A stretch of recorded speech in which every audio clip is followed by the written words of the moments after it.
నమస్కారం. Welcome to our channel. నేను సహస్ర. ప్రస్తుతం మనతో పాటు స్టూడియోలో ఉన్నారు కేఎస్ ప్రసాద్ గారు. సో తెలంగాణ పాలిటిక్స్ గురించి ప్రస్తుతం జరుగుతున్నటువంటి కరెంట్ ఇష్యూస్ గురించి మాట్లాడదాం సార్తోని. నమస్తే సార్. నమస్తే. సార్ ఎట్లా అనిపించింది? ఏపీ గురించి అయితే మనం డిస్కస్ చేసాం. సో తెలంగాణలో మీరు చూసిన తర్వాత అంటే కాంగ్రెస్ ప్రభుత్వం వచ్చిన తర్వాత ఏమైనా ఇంప్రూవ్మెంట్ అనిపించిందా, లేకపోతే కేసీఆర్ బెటర్ అనిపించిందా? అంటే కొంత ప్రజల్లో మాత్రం రేవంత్ రెడ్డి మీద అయితే వ్యతిరేకత ఉంది. అలాగే కొంతమంది నాయకులు వాళ్ళు తీసుకున్న నిర్ణయాల మీద కూడా ప్రజల్లో కానీ కొంతమంది నిపుణులందరూ కూడా చెప్తున్నారు తీసుకున్న నిర్ణయాలన్నీ కూడా తప్పుడు నిర్ణయాలని అంటున్నారు. సో యాజ్ ఏ అనలిస్ట్గా, పొలిటికల్ అనలిస్ట్గా సో మీకు ఎట్లా అనిపిస్తుంది? అంటే అన్నీ చెప్పి కన్నా ఒక చిన్న విషయంతో మొదలెడితే ప్రజలకు బాగా అర్థం అవుతుంది. ఇప్పుడు మనం ఎంత టెక్నాలజీ, నేను దావోస్ వెళ్ళి 1,74,000 కోట్లు పెట్టుబడులు తీసుకొచ్చిన రేవంత్ రెడ్డి గారు ఇప్పుడున్న సర్కమాస్టెన్సెస్లో కనుక మీరు గమనించగలిగితే మనకున్న సాఫ్ట్వేర్ రంగంలో హైదరాబాద్ ఏకంగా Telangana we are competing with China అన్నప్పుడు రేషన్ కార్డుల కోసం వాళ్ళ సదస్సులు పెట్టి ప్రజల్ని లైన్లో నిలబెట్టి మీ సేవల్లోనూ వాటిలోనే అప్లై చేయాలంటే ఇంకా ఆన్లైన్ టెక్నాలజీ ఎప్పుడు వాడతాం. సో దాన్ని బట్టే మనం ఒక అడుగు ముందుకు వెళ్తున్నామో 10 అడుగులు వెనక్కి వెళ్తున్నామో లేదా ఈ రోజున్న ఈ యుగం నుంచి మళ్ళీ వెనక్కి పాతరాతి యుగంకి వెళ్తున్నాం అన్నది ఆలోచించుకోవాలి. So ongoing programmes and online programmes ఏవైతే ఉన్నాయో ఎగ్జిస్టింగ్ రేషన్ కార్డ్స్ని ఏరివేసే కార్యక్రమం గురించి విన్నాం, కొత్త రేషన్ కార్డులు ఇచ్చే కార్యక్రమం గురించి విన్నాం. ఇప్పుడు ఏరివేసే కార్యక్రమం ఎత్తుకుంటే ఇప్పుడున్న వాటిని ఇంకొంచెం మెరుగ్గా ఎలా ఇవ్వాలన్న దాని మీద కొత్త విధానం ఏదైనా ప్రాపర్గా ఎగ్జిక్యూట్ చేస్తే it's a matter of fact. అదేవి జరగనప్పుడు ఖచ్చితంగా మీరు అన్నట్టు తర్వాత ఇది ప్రభుత్వ వ్యతిరేకత 5 ఏళ్ళకి ఇది లీడ్ అవుతుందా లేదా అన్నది ఏ విశ్లేషకుడు చెప్పాడంటే వాడు అంత జడ్జోడు ఇంకోటి లేనట్లే. కరెక్ట్గా ఎలక్షన్ ముందు రోజు ఏం జరుగుతుంది అన్న దాని మీద ఎలక్షన్స్ ఉంటున్నాయి ఇప్పుడు. అంటే 5 ఏళ్ళు చేసింది 5 ఏళ్ళు చెయ్యనిది ఇవి ఎవరు ఆలోచించుకునే అంత సామర్థ్యాలు ఎవరి దగ్గర లేవు. ఆ రోజు గుడ్డెద్ది చేళ్ళు పడినట్టు వెళ్ళి ఎలక్షన్ ఏదో బటన్ నొక్కుతున్నారు, విప్లవాత్మకమైన నిర్ణయాలతో రిజల్ట్స్ వస్తున్నాయి. అంతకన్నా ఇంకేం. గత ఎలక్షన్ ఓటములు ఏంటంటే వీళ్ళ మీద ఇసుకి వేసారిపోయారు. ఎందుకంటే తెలంగాణలో తెచ్చుకున్న తర్వాత 10 ఏళ్ళు వీళ్ళే ఎమ్మెల్యేలు, అంతకన్నా ముందు 10 ఏళ్ళు వాళ్ళే ఉన్నారు. 90% దగ్గర కాంగ్రెస్ తెలుగుదేశం పరంగా తర్వాత టీఆర్ఎస్ పార్టీ పరంగా ఓవరాల్గా వీళ్ళే 20 ఏళ్ళు పెట్టి ఉండి కూడా ఒక్కడికి కూడా ముందుకు వెళ్ళలేదు నియోజకవర్గాల పరంగా. అలా దగ్గర 40 నుంచి 60 మంది ఉన్నారు. ఆ 40-60 మందిని మార్చి కొత్త ముఖాలకు ఆపర్చునిటీ ఇచ్చి వాళ్ళకి ఒక స్ట్రైట్ లైన్ గైడ్ లైన్స్ ఇచ్చి ఉంటే ఎలక్షన్స్ చాలా డిఫరెంట్గా ఉంటుంది. ఈడొద్దంటాడు కాంగ్రెస్, వాడొద్దంటే ఈడు, అలా లాస్ట్కి అక్కడే గుడుగుడు గుంచాలు తిప్పినందుకు ఎవరికి అబ్సల్యూట్ మెజారిటీతో డంకాపాల గవర్నమెంట్ ఇవ్వలేదు. 64 స్థానాలతో కాంగ్రెస్ ఒక కమ్యూనిస్ట్ పార్టీతో కలిపి 65 ఇచ్చి కూర్చున్నారు. వీళ్ళు కూడా ఇవాళ డైరింగ్ చేసి 10-20 మందిని వెనక్కి తీసుకుందాం అన్నా సరే ఎష్యూరెన్సెస్ వీళ్ళ చేతిలో ఉండదు. ఎందుకంటే జాతీయ పార్టీ కేంద్రం నుంచి వాళ్ళ కేంద్ర ప్రభుత్వ ఆదేశాల నుంచి వస్తేనే కానీ వీళ్ళని ఎవరిని క్యాబినెట్లో చేర్చుకోవడానికి ఉండదు, అలాగే కార్పొరేషన్స్ ఇవ్వడానికి ఉండదు. ఇలా డిస్కషన్స్ లేనప్పుడు అంత అంబిగ్యూటీతో ఎవడపడితే వచ్చి తెల్లారి వచ్చి జాయిన్ అయిపోడు. అదే రీజనల్ పార్టీ అనుకోండి, తలసాని శ్రీనివాస్ యాదవ్ రాగానే ప్రమాణ స్వీకారం చేయించేశారు.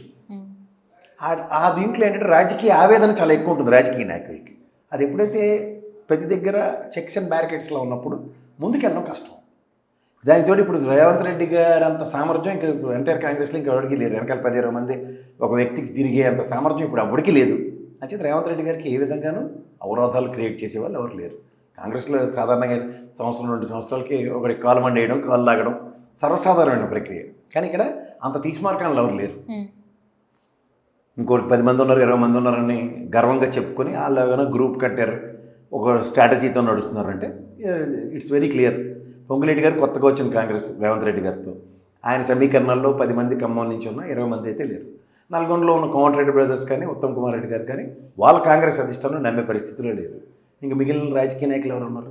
ఇంకో 10 మంది వెనక్కి వెళ్ళేటట్టు ఉన్నారు అని కూడా అంటున్నారు. బీఆర్ఎస్ నుంచి వచ్చిన వాళ్ళంతా కూడా మళ్ళీ రిటర్న్ బీఆర్ఎస్కి వెళ్ళిపోతారు. వాళ్ళు ఇప్పుడు అఫీషియల్గా ఎక్కడ ఉన్నారు? వాళ్ళు అక్కడే ఉన్నారు. కోర్టుల పరంగా ఏటుండి ఏం చేశారు వాళ్ళు? గడియం శ్రీ గారు ఇలాంటి వాళ్ళందరూ ఏదో జాబుల కోసం వస్తారు.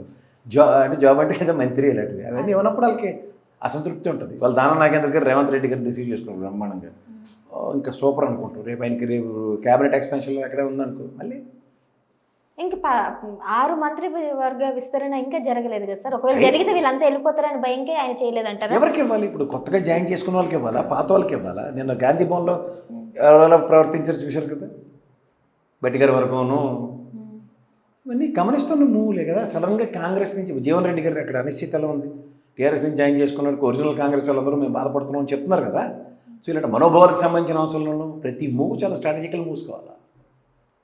అందరూ ఇది తెలంగాణ గడ్డ, ఉద్యమాల గడ్డ. ఉద్యమ నాయకులే చాలామంది ఉన్నారు, వాళ్ళకే దిక్కులేదు ఇప్పటిదాకా.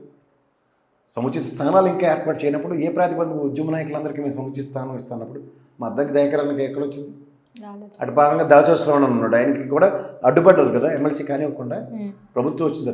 అంటే ఉద్యమకారులు అన్న కోణంలో చూస్తున్నప్పుడు దాచోశ్రవణానికి అయితే చాలా రోజుల నుంచి చేస్తారు ఉద్యమం నుంచి కదా, ఆయన ఆద్యులు వాళ్ళు, దయాకర్ కానీ, అద్దంకి దయాకర్ కానీ, రఘునందన్ కానీ, కోదండరామ్ గారు కానీ, ఇలాంటి వాళ్ళందరూ మాకందరూ పెద్ద పెద్ద దైవాంశ సంబూతుల కింద చూస్తాం మేము ఉద్యమ నేపథ్యంలో. ఎందుకంటే వాళ్ళ భావజాలాలు కానీ వాటిలో అందుతో నేను ప్రభావితమైన వ్యక్తిని. నన్ను చాలామంది అడుగుతుంటారు, ఏంది నువ్వు తెలంగాణలో పుట్టినోడు, ఆంధ్రాలో చదువుకున్నాడు అంటే, ఎస్ నేను సమైక్య రాష్ట్రంలో ఉన్న వ్యక్తిని. నాకు కొన్ని సర్కమ్స్టాన్సెస్లో నేను విభేదించినవి ఉన్నాయి, కలహించినవి ఉన్నాయి. నేను తెలంగాణలో ఉంటూ కూడా సమైక్యవాదం కోసం ఆలోచించిన వ్యక్తిని. అండ్ మోర్ ఓవర్ నేను కొంతమంది స్థితి నాకు శ్రవణన్న కానీ, లేదా దయాకరణ కానీ, రఘునందన్ కానీ, ఇలాంటి వాళ్ళందరితో మాట్లాడినప్పుడు తెలంగాణ ఒక ఔన్నత్యం, మా గురుగారు కోదండరామ్ గారు కానీ, సో ఇలాంటి వాళ్ళతో మాట్లాడినప్పుడు ఏంటంటే, yes why we have to get Telangana అన్నప్పుడు ఆబ్వియస్లీ ప్రతి ఒక్కటి భావజాలాలు మారుతాయి. పెద్దానికి జిద్దు పట్టుకుని కూర్చోడానికి మనం చిన్నపిల్లలం కాదు కదా. సో సర్కమ్స్టాన్షియల్ సిచ్యువేషన్స్ డిమాండ్ చేసినప్పుడు సముచిత స్థానాలు ఒక్కొక్క ప్రభుత్వం వాదనలు చూసుకున్న తర్వాత కాంగ్రెస్ పరంగానూ అన్యాయం, కాంగ్రెస్ నుంచి బయటికి వెళ్ళినా అన్యాయం, ఓవరాల్గా ఉద్యమకారులకి అన్యాయం జరుగుతున్నప్పుడు ఎక్కడ అన్నది ప్రశ్న కింద మిగులుతుంది కదా. 10 ఏళ్ళ తర్వాత నానా తిప్పలు పడిన తర్వాత మా కోదండరామ్ గారికి అవకాశం వచ్చింది. మరి ఇంకా అవకాశం వచ్చేసింది అనుకున్న మా దయాకరానికి ఇది నానా తిప్పలు పడితే ఇప్పటికీ దిక్కులే వాళ్ళిద్దరికి. ఇంకా మా రఘునందన్ గురించి అయితే నిజంగా ఇంకా ప్రత్యక్ష రాజకీయాల్లో పోరాటం చేసుకుంటే సాధించుకున్నాడు ఆయన. ఒక ఉద్యమకారుడిగా, ఒక ఉద్యమ నేపథ్యంలో భావజాలాలను ప్రజలకి బ్రహ్మాండంగా అందించిన దగ్గర మళ్ళీ ఆ ప్రజలు ఆయన గుండెల్లో పెట్టుకున్నారు. మీరు గమనించలేదు? సో అంటే తెలంగాణలో మీరు ఓ పార్టీ, ఓ రీజనల్ పార్టీ, దీనివల్ల దానివల్ల అన్నది ఆ రోజుకున్న మొమెంటంని బట్టి మీరు మాట్లాడదు. ఇవాళ 10 సంవత్సరాల యాంటీ ఇన్కంబెన్సీ కేసీఆర్ గారిని ఎత్తికొచ్చి, అది కూడా ఆయన మీద కాదు, చుట్టూ ఉన్న పనికిమాల చెత్తమనం. ఆ చెత్త అంతా ఏంటి, ఎమ్మెల్యేలు గుదిబండల్లాగా ఏళ్ల తరబడి అక్కడ ఉండి నియోజకవర్గ పరిరక్షణ ఏమీ చేయించుకోలేనప్పుడు ప్రజలు మంటెక్కిపోయినారు నాయకుల మీద. ప్రజల మంటని అధినాయకుడు రీడ్ చేయనప్పుడు ఏమవుతుంది? అందుకని ఈ తెలంగాణ రాజకీయ భౌగోళిక స్థితిగతులు బట్టి మారిపోతాయి ఇవన్నీ అనుకుంటే అది భ్రమ. వాస్తవానికి రేవంత్ రెడ్డి గారి మీద కన్నా వారంగా అష్యూరెన్సెస్ మీద ఎక్కువ ఫోకస్ అయి ఉన్నాయి. ఆయన చేతనైంది ఆయనే చేశాడు కదా. ఫస్ట్ రాగానే ఆరోగ్యశ్రీ పెంచాడు, ఉచిత బస్సు ఇచ్చాడు. ఏదో కష్టాల్లో ఉన్న రాష్ట్రమే కదా, డబ్బులు ఏమి మనకేమీ లెక్కబెందుల్లో లేవు కదా. ఇప్పుడు తులం బంగారం ఇస్తామని ఒక పథకాన్ని తీసుకురాబోతున్నాను మహిళలకి. ఇప్పుడు ఏదో చూడమ్మా, ఇప్పుడు ఎంత కదన్నా చంద్రబాబు నాయుడు గారి పార్టీ నుంచి వచ్చిన వాళ్ళు వీళ్ళందరూ ఒకతాను మొక్కలే. సో అప్పుడు ఏంటంటే కరెక్ట్గా ఎలక్షన్స్ ముందు 2 నెలల ముందు 3 నెలల ముందు ఆంధ్రప్రదేశ్లో అదే చేశారు కదా. అలాంటి గిమ్మిక్ ఎక్కడ కూడా ఉంటుంది. మంగళసూత్రం ఏదో ఆ టైంలో బంగారం అని చెప్పి ఎలక్షన్కి వచ్చారు. ఆ 6 ప్రామిసెస్లో 1 ఆఫ్ ద ప్రామిస్ అది. ఇక్కడ ఏమవుతుందంటే అధికారం వచ్చిన తర్వాత ఏమవుతుందంటే రాష్ట్ర ఖజానా, ఆయన మొదటి ఇంటర్వ్యూ చూడండి రేవంత్ రెడ్డి గారికి, మీకు అర్థమవుతుంది. ఏముంది, ఇక్కడ డబ్బులు తీసి అక్కడ సర్దడం, అక్కడ డబ్బులు తీసి ఇక్కడ సర్దడం అని చెప్పాడు ఆయన. తర్వాత ఒక దగ్గర నుంచి తీస్తే దాన్ని ఎలా సర్దాలన్నదే మీదే ముఖ్యమంత్రి గారికి ఎలివేషన్స్ పెరుగుతాయి. అప్పుడు దాని మీద ఆలోచన విధానం పెరిగినప్పుడు ఏది ప్రయారిటీ అన్నది ఆలోచిస్తారు. అంటే అధికారం వచ్చేదాకా మాటలు, అధికారం వచ్చిన తర్వాత మాటలు చాలా కొండకి ఆకాశానికి ఉన్నంత తేడా ఉంటుంది. 2 ఎత్తేనమే అనుకుంటే ఒకటి అందనంతది, ఒకటి మనం ఎక్కితే కానీ తెలియని ప్రయాణం. సో ఎక్కితే కానీ తెలియని కొండ ప్రయాణం మీద రేవంత్ రెడ్డి గారు ఉన్నారు. అంచేత ఏమవుతుందంటే ఒక్కసారి శిఖరానికి చేరుకున్నప్పుడు వెనక్కి చూసుకుంటే ఏముంది ఏం లేదన్నది ఆయనకి తెలుస్తుంది. ఇప్పుడు ఏముంది అంటే దావోస్ నుంచి పెట్టుబడులు కూడా వచ్చేసరికి ఖచ్చితంగా చాలా వాళ్ళు ధీమాగా ఉన్నారు. పెట్టుబడులు ఇంత తీసుకొస్తున్నాం, డెవలప్మెంట్ తీసుకొస్తున్నాం అని చాలా ధీమాగా ఉన్నారు. ఆల్రెడీ డెవలప్డ్ గ్రేటర్ హైదరాబాద్ అమ్మ, దీంట్లో ఏమి వెనక మనం చూసుకోవడానికి ఏం లేదు. పరుగు పెట్టడానికే ఉంది. పరుగు పెట్టడానికి ఇంకొంచెం 4-5 ఏళ్ళు తెచ్చుకుంటే వాళ్ళకి సులువు అవుతుంది. ఇవాళ మీకు ఒకటే, ఈ 4 సంవత్సరాలు ఇంకా టైం ఉంది, సంవత్సరమే కంప్లీట్ అయింది. తర్వాత రాజవడం మంత్రి అవ్వడం. ఇప్పుడు నుంచి రాష్ట్ర ప్రయోజనాలు, రాష్ట్ర పరిస్థితుల మీద వీళ్ళ అలుపెరగని పోరాటం ఉంటుంది. ఎందుకంటే పైన కేంద్ర ప్రభుత్వం నరేంద్ర మోడీ బీజేపీది ఉంది, ఇది Congress government. Until then you will not maintain a good decorum with respect to central government. అంత ఈజీగా డబ్బులు రావు. అట్లీస్ట్ జిఎస్టీ బకాయిలకి అల్లరి పెట్టేశారంటే చాలా ఇబ్బంది అవుతుంది. సో వీటిలన్నీ దృష్టిలో పెట్టుకుని సముచితంగా సమన్వయం పరుచుకుని వెళ్తున్నాడు ఆయన. అయితే మీరు నేను కేసీఆర్ బెటరా, రేవంత్ రెడ్డి బెటరా అని ఇక్కడ కూర్చొని మనం డిస్కస్ చేసి పనికి మనం కన్క్లూజివ్ స్టేట్మెంట్స్ ఇవ్వడం చాలా సులువు. కానీ అక్కడ ఉన్న పరిస్థితులు వేరు. ఈవెన్ చెప్పిన దానికి రాష్ట్ర ఖజానా సపోర్ట్ చేయాలి. నేను చార్ట్ అకౌంటెంట్గా చెప్పగలను. రాష్ట్ర ఆదాయ వనరులు ఎంత ఉన్నప్పుడు వీళ్ళు ఇచ్చిన 6 ప్రామిసెస్ కన్నా దగ్గర ఎలక్షన్స్ ముందు విశ్లేషించిన దాంట్లో కూడా చేయి కందని ప్రమాణాలంతా చేస్తున్నారని స్టాటిస్టిక్స్తోనే చెప్పాం.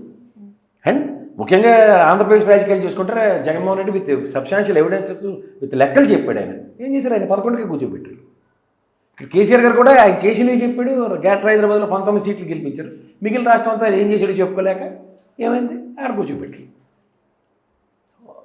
ఇవన్నీ ఇలా కనబడుతున్న రాజకీయాల మీద పైపైన విశ్లేషించి వీళ్ళకి రాలేదు వాళ్ళకి రాలేదు తులమ్మ గారు ఎప్పుడు ఇస్తామని ప్రశ్నించడం చాలా సులువు. కానీ లోపల కూర్చున్నప్పుడు వాళ్ళు పడుతున్న బాధలేటో తెలుసు, ఎందుకు ఇవ్వలేకపోతున్నారో కూడా తెలుసు. అందుకని తెలియని దానికి వాళ్ళు ఎక్స్క్యూజ్ తీసుకున్నప్పుడు ఓ దండం పెట్టి సార్ ఈసారి జరగలేదు నెక్స్ట్ ఇయర్ ప్లాన్ చేస్తామని వాళ్ళు కనుక చెప్తే ఇది ప్రజాస్వామ్యం, ప్రజలు ఖచ్చితంగా యాక్సెప్ట్ చేస్తారు. ఎందుకంటే రేవంత్ రెడ్డి గారిని రాజు కింద గెలిపించి మాకు ఈ సామ్రాజ్యాలు ఇవన్నీ చేయమని చెప్పలే కదా. అప్పుడున్న ఆర్థిక వనరుల ప్రకారం ఆయన అంచనాకి ఇక్కడ ఉన్న గ్రౌండ్ ఎగ్జిక్యూషన్స్కి ఎక్కడ కొంతను కుదరట్లేదు. ఆయన చెప్పొచ్చు ప్రజలకి ఈ సమస్యలు ఉన్నాయి, దీన్ని అధిగమించాలంటే నాకు సర్టన్ లిబరల్ టైం కావాలా, నేను డౌన్ ద లైన్ గ్యారెంటీగా చేస్తాను. అందులోనైతే చేసాడు కదా. ఇలా ఆలోచించాలి. అంతకన్నా ఆవేశాలకు గురి అలాంటి కేటీఆర్ లాంటి వ్యక్తి ఆవేశపడుతున్నాడు కదా, మనం ఏం చేస్తాం. Right sir, thank you so much. So ఇదండి సార్ చెప్పినట్టుగా, సో వాళ్ళు బెటరా వీళ్ళు బెటరా అని ఆలోచించుకోవడం మానేసి ప్రస్తుతం జరుగుతున్నటువంటి పరిస్థితుల మీద మనం దృష్టి పెట్టాలి, అలాగే ప్రజానాయకులు కూడా దృష్టి పెట్టాలి, అప్పుడే రాష్ట్రం బాగుపడుతుందని సార్ అయితే సజెషన్ ఇవ్వడం జరుగుతుంది. సో దీని గురించి మీరేమనుకుంటున్నారో మీ అభిప్రాయాలను కూడా కింద కమెంట్ రూపంలో తెలియజేయండి. మరో అంశంతో మళ్ళీ కలుద్దాం. చూస్తున్నాండి మా ఛానల్. Thank you.